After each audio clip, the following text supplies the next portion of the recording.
이게 너무나 고평가가 아니다라고 말씀드리기는 굉장히 어려운 측면이 있는데 높은 성장세를 보여주고 있는 것만은 틀림이 없습니다. 새로 유입될 소비자들이 너무나 많이 남아있기 때문에 6억 7천만 명 중에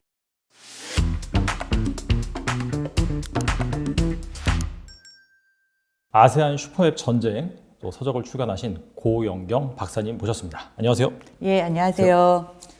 이게 아세안 쪽이란 말이에요. 예. 그렇죠? 그 아세안이라고 한다면 일반적으로 우리가 알고 있는 동남아 시장 예. 그렇게 이제 이해를 하면 되죠. 예. 최근에 워낙 뭐 서학개비라고 해서 미국 주식도 많이 하고 또 중국 주식도 많이 하고 그래서 약간 글로벌 주식 투자 열풍이 불고 있는데 그럼에도 불구하고 우리나라 투자자들한테는 아직 좀 이 동남아 주식시장은 좀 생소한 분야긴 하거든요. 네, 매우 생소하고 네. 사실상 주식을 직접적으로 트레이딩 하시는 분들은 굉장히 적을 거예요. 근데 이제 아세안 시장 혹은 동남아 시장이라고 이야기할 때 이제 최근에 좀 더 주목받게 된 계기는 두 가지가 있습니다. 네. 하나는 우리는 지금까지 동남아를 굉장히 휴가지로 많이 갔죠. 네, 맞아요. 저도 예. 그냥 그 정도로만 알고 있어요, 사실. 예. 네.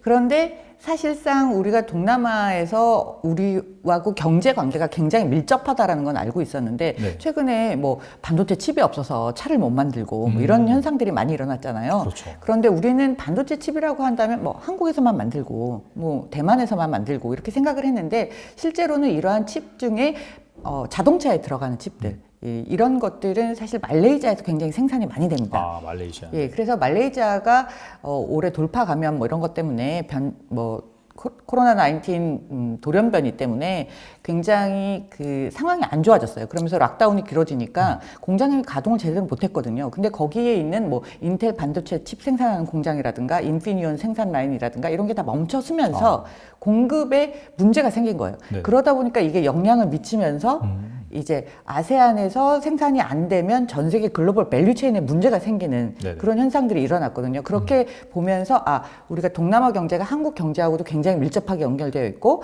또 글로벌 경제하고도 연결되어 있다는 걸 새삼스럽게 한번 깨닫게 된 계기가 된 거고요. 네. 두 번째로는 여러분들이 좀 또 주식 좋아하시는 분들은 아실 거예요. C라고 SEA라고 네네. 표현되는 C라는 그룹 주식이 굉장히 지난해 뭐 올해 상승률이 좋았어요. 예, 그러다 보니까 동남아에도 이런 기업들이 있구나라는 새로운 투자 전략에서 한 번쯤 되돌아볼 수 있을 만한 기업들이 있다라는 기회가 되지 않았나 싶습니다. 일단 뭐 저도 마찬가지고 그냥 관광지로 알고 있었거든요. 그리고 물론 이제 중국에서 인건비 문제로 동남아로 이제 세계 공장이 이전을 하면서 그쪽에서 이제 생산이 많이 일어나고 그래서 경제가 발전하는 건 알겠는데 그럼에도 불구하고 이제 그런 공장 같은 경우에는 그 동남아 기업이 아니라 결과적으로 뭐 유럽이라든지 미국이라든지 우리나라 기업이잖아요.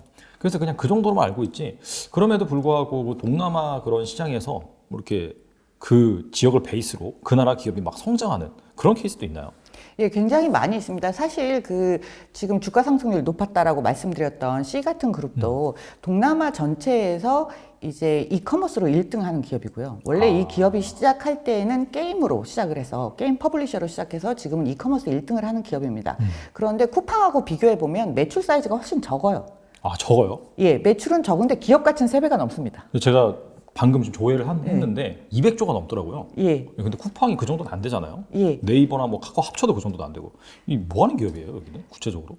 그러니까 C라는 기업은 시작할 때는 가레나라는 게임 퍼블리셔였어요. 네네네. 그래서 그때는 C라는 이름이 없었고 여러분들이 검색을 하시면 2016년, 15년 때 유니콘을 찾아보면 동남아 유니콘을 찾아보면 가레나라는 기업이 나옵니다. 근데 이 가레나라는 기업이 원래는 이제 텐센트가 투자를 했던 게임 회사로 출발을 했는데 게임이 대박을 쳐요.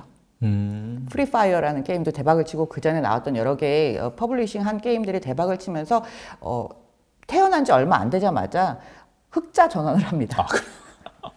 그러니까 이 회사는 이제 게임으로는 어느 정도 성공을 했는데 그럼 게임만 계속 할 것이냐? 아니다. 이 땅에는 기회가 많다. 그래서 눈을 돌린 게 이제 이커머스를 하게 된 거죠. 그래서 이커머스로는 후발주자였어요. 당시에는 라자다라는 기업이 1등 기업이었는데 1등 기업을 따라잡은 후발주자는 많지 않습니다.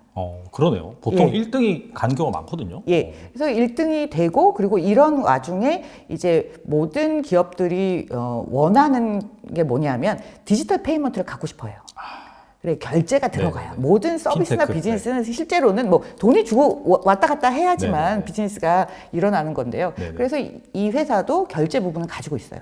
C머니라는 결제 부분을 가지고 있고 그러니까 이런 결제 수단을 게임할 때도 쓸 수 있고 이커머스 할 때도 쓸 수 있고 그리고 이 부분을 더 키우기 위해서 지금 디지털 뱅킹 라이선스를 가진 은행들을 사고 있고요. 그리고 이제는 푸드 딜리버리 뭐 이런 데도 진출을 하고 있습니다. 그렇다 보니까 실제로 매출은 쿠팡보다 작을 수 있지만 네. 앞으로 남아있는 성장의 가능성 그리고 해외 진출도 열심히 하고 있거든요. 뭐 남미로도 가고 네. 그러다 보니까 이런 성장의 가능성에 대해서 투자자들은 쿠팡보다 더 긍정적으로 바라보고 있다라고 볼 수 있습니다. 참 특이하네요. 이게 저도 이제 주가를 봤는데 사실 뭐 빅테크 기업이라고 해서 뭐 테슬라가 뭐 최고죠 그 중에서 예. 거의 뭐 지금 이제 $1,000를 넘어서 뭐 팬데믹 이후에 엄청나게 상승을 했는데 그럼에도 불구하고 C 같은 경우에는 그보다 더 많이 상승을 했잖아요. 그렇죠. 거의 10배 정도 상승을 했잖아요. 예. 근데 이제 어차피 동남아에 기반을 두고 있는 그런 예. 회사인데 동남아 시장이 그렇게 성장 가능성이 있는 건가요? 일단은 거시 경제적인 측면으로 보면 네. 일단 안정적으로 높은 성장률을 계속해서 유지해 왔어요. 우리가 한국과 동남아를 막바로 비교하기는 되게 어렵습니다. 네. 그러니까 우리 동남아도 사실상 제가 아세안 경제라는 말을 많이 쓰는데요. 동남아는 이제 10개의 국가가 있어요. 지역적으로 따지면 티모르까지 합치지만 네. 아세안 경제 공동체를 따지면 10개의 국가가 있어요. 근데 그 10개의 국가 안에 싱가포르도 있고 맨 아래 미얀마도 있다고 생각해 보세요. 네. 그럼 굉장히 격차가 크죠. 네네. 예, 그러니까 이렇게 격차가 크기는 하지만 그래서 1인당 소비력이 약간 떨어져 보이기는 하지만 여기에 인구가 6억 7천만 명이 있습니다. 10개 국가를 다 합치면 그 정도예요? 예. 엄청 크네요 진짜. 근데 우리가 어떤 시장의 규모를 따질 때 첫 번째는 인구 규모를 많이 보고요. 그렇죠. 그다음에 두 번째는 경제 성장을 하는데 그럼 그만큼의 소비력이 나오느냐. 아까 말씀드린 대로 미얀마, 캄보디아, 라오스 같은 경우는 소비력이 좀 떨어진다고 볼 수 있어요. 그렇지만 나머지 브루나이도 너무 작으니까 빼고 우리가 네네. 아세안 6라고 하는 네네. 6개의 주요 국가들 뭐 인도네시아, 싱가포르, 말레이시아, 태국, 베트남, 필리핀 네네. 이런 국가들은 젊은 층 인구도 많고요. 이제 소득 수준이 점점 경제 성장률이 올라가니까 소득 수준이 높아지면서 중산층이 엄청나게 늘어나고 있습니다. 우리보다 확실히 출생률이 높고요.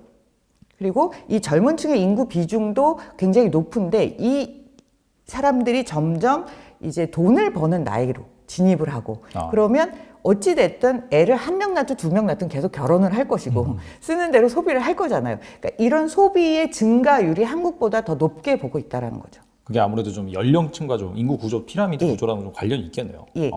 그래서 평균 연령은 30대가 안 됩니다.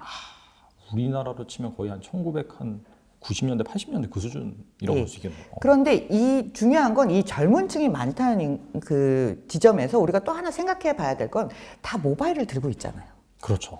그러니까 이 친구들은 굉장히 빠른 모바일 기기에 익숙하게 적응을 하고 그러니까 중국처럼 리프로깅이라고 해서 무선의 시대로 바로 넘어가는 거죠. 그래서 중국의 경제 변화와 굉장히 비슷한 그런 길을 걸어가고 있다라고 볼 수 있습니다. 네. 그래서 이분들이 모바일에 빨리 적응을 했고 모바일 중심의 서비스를 이용하는데 굉장히 빠르게 그것을 접수하고 사용하고 또 확장시켜 나가고 있는 그런 성장의 기반 틀을 마련해 주고 있다라고 볼 수 있습니다. 약간 금융 인프라나 이런 게 좀 발달이 좀 덜 돼서 그렇게 된 측면도 있나요? 모바일 쪽으로 빨리 전환된? 두 가지 측면이 있어요. 예를 들면 아까 말씀드린 대로 국가가 다양하고 네네. 그리고 경제 발전 단계가 각각 틀리기 때문에 뭐라고 아주 확실하게 말씀드리기는 어렵지만 우리가 싱가포르나 말레이시아, 태국 같은 경우에는 기본적인 금융 인프라가 그래도 잘 갖춰진 나라들이에요. 그러니까 네. 신용카드 보급률도 높고 네. 다들 은행에서 주어지는 금융 서비스를 이용하는데 별 문제가 없다라면 인도네시아, 베트남, 필리핀만 해도 자기 성인인데 자기 은행 계좌를 갖지 않은 인구가 굉장히 많았던 거예요.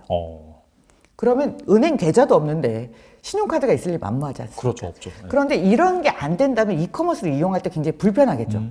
한국은 페이먼트라고 하는 게 사실은 디지털 페이가 아니라 신용카드를 등록해서 쓰고 있는 대부분 형태거든요. 그렇게 하죠. 예. 그런데 여기는 그런 단계 없이 디지털 페이먼트로 간 거예요. 그러니까 은행 계좌가 필요 없이 뭐 고잭이나 그랩 같은데 그랩페이, 고잭페이를 써서 바로 지불할 수 있고 또 송금을 할 수 있는 그런 형태가 되다 보니까 많은 사람들이 그 단계를 건너뛰고 모바일 금융으로 바로 이전해 가는 상태인 거죠. 근데 그 C를 얘기를 하다가 지금 동남아 전체 시장으로 가긴 갔는데 C 같은 경우에는 그래도 이제 그나마 우리나라 투자자들 사이에서는 좀 유명한 그런 기업이라고 볼 수 있거든요. 예. 뭐 이게 커뮤니티 가면 막 얘기하는 게 좀 있더라고요. 저도 보니까 근데 이제 너무나 많이 올랐다는 거죠. 10배 정도 올랐고. 근데 이제 매출은 그만큼 성장하고 있음에도 불구하고 아직까지도 좀 적자잖아요. 이런 상황에서 뭐 약간 너무 고평가가 아니냐. 뭐 그렇게 이제 약간 시각을 볼 수 있을 것 같긴 하거든요. 예, 저도 밸류에이션의 측면에 있어서 이게 너무나 고평가다 아니다라고 말씀드리기는 굉장히 어려운 측면이 있는데 아직까지 주식이 그 정도의 가격대를 유지하고 크게 빠진 적이 없어요. 빅테크가 흔들릴 때도 이 기업도 크게 빠진 적이 없었는데 그 이유는 분기별로 지금 그러니까 매출이 계속 발표가 되고 있잖아요. 네네. 분기별 보고를 하고 있는데 계속해서 높은 성장세를 보여주고 있는 것만은 틀림이 없습니다. 그러면 쇼피 이외에 다른 경쟁자가 있으면 거기에 대해서 이제 시장 전체가 성장하지만 마켓시어가 줄어드는 거 아니냐 이런 의구심을 가질 수도 있는데요. 제 개인적인 생각으로는 라자다가 쇼피를 따라잡기는 좀 어렵지 않나. 그리고 말씀드린 대로 6억 7천만 명 중에 지금 이커머스를 과거보다는 많이 쓰고 있는데 아직도 새로 유입될 소비자들이 너무나 많이 남아있기 때문에 6억 7천만 명 중에 네네. 그리고 이 사람들이 조금 더 이제는 싼 거를 써봤는데 이커머스로 이제 좀 더 비싼 물건을 사도 되겠구나. 우리는 이제 뭐 차도 온라인으로 사는 시대가 됐지 않았습니까? 네네. 그러니까 그런 식으로 좀 더 고가품으로 이전할 것이고 더 많은 인구가 이제 이커머스라든가 다른 서비스를 이용하는데 유입될 것이라는 걸 그런 가능성을 생각해 보면 아직도 성장은 남아 있다. 저는 이렇게 보고 있습니다. 우리나라가 한 보급률이 제가 그냥 통계적으로 전자상거래 통계 보니까 한 30% 정도 되더라고요. 그거보다 한 비슷한가요? 동남아 같은 그거보다는 훨씬 떨어지죠. 훨씬 떨어져요. 예, 훨씬 떨어지기 때문에 앞으로 성장 가능성에 대해서 더 높게 보고 있는 거죠. 투자자들이. 결과적으로는 이게 주가가 너무 많이 오르고 물론 이제 성장성이 나오긴 하지만 적자인데 이렇게 올라도 되나라고 생각할 수 있지만 이게 전체 시장 파이 관점에서 본다면 보급률이 아직 좀 낮기 때문에 그런 성장에 대한 룸 이런 것들은 충분히 나와 있다 이렇게 볼 수 있겠네요. 이커머스 부분은 그렇게 남아 있고요. 그다음에 중요한 건 아까 말씀드린 디지털 뱅킹 같은 거예요. 네. 예, 네. 그런 부분들이 이제 시작된 단계이기 때문에 여기서 성장성을 탄력을 더 받는다면 올라갈 수도 있고 혹은 경쟁에 의해서 뒤처질 수도 있지만 그런 성장의 가능성을 지금은 좀 더 긍정적으로 바라보고 있지 않나 시장이 그렇게 생각이 듭니다. 사실 뭐 주가는 아무도 예측할 수 없고 그냥 또 오르다가 또 조정받고 하잖아요. 예. 그럼에도 불구하고 이렇게 박사님 말씀 듣고 성장 룸이 충분하다고 생각하신 분들은 만약에 또 시장이 흔들리거나 하면 또 좋은 기회로 작용할 수 있을 것 같습니다.